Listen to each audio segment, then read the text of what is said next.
Everyone, welcome back to the channel. In today's video I'm going to show you how to pay for YouTube TV on iPhone.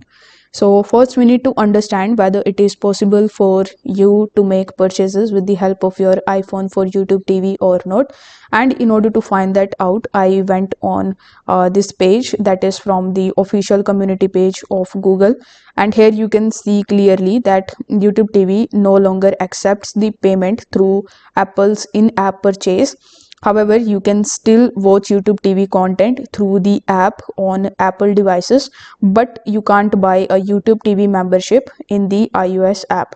If you need help regarding it, you need to get in touch with YouTube TV support, and in order to get in touch with them, you will have to come on this page and you need to click on the no option, and here you can provide your feedback.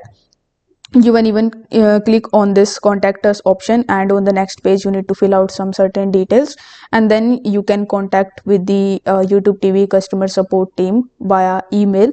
So currently there is no option for you to buy YouTube TV with the help of in-app purchases. However, you can make the purchases with the help of your Google account, and then you can use it in your Apple devices. So if this video helped you out, don't forget to like the video and subscribe to the channel.